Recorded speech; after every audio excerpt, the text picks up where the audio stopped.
We're going to do thoracolumbar lateral flexion active range of motion. And so I'll first start off by finding S2 and C7. So I'll start with C7 first. And so C7 will be up here. And so I believe this is C7, but I'll confirm. Go ahead and flex your chin down. Good. Okay, go ahead and come back up. And go ahead and turn your head to the right. Good. And then go ahead and turn your head to the left.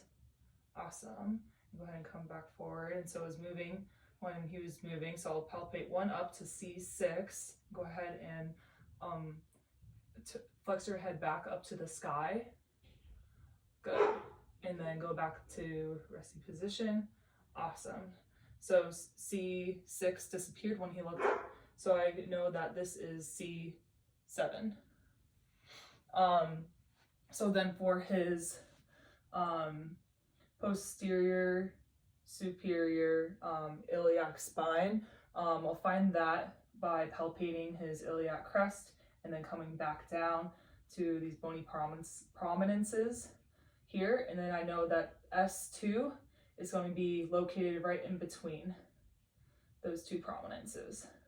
And so that's going to be our axis of rotation for the goniometer.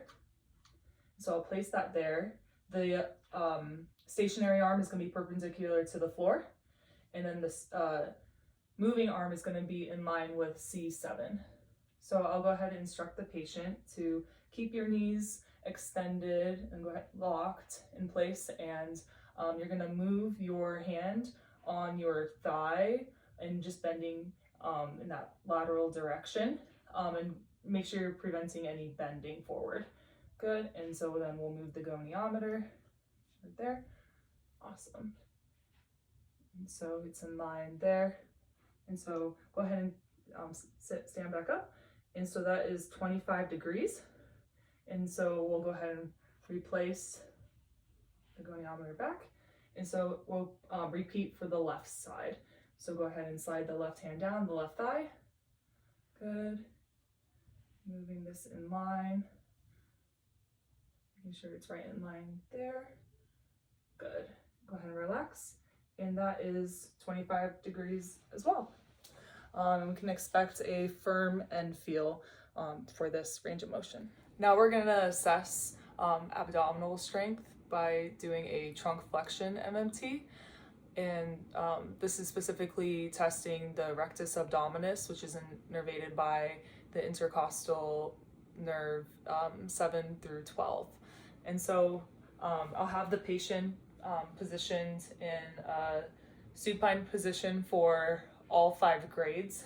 And so for the first grade, well, I'll also state that the main thing that we're looking for is that his inferior angle of his scapula needs to be lifted off the table to be able to get grades 5, 4, and 3.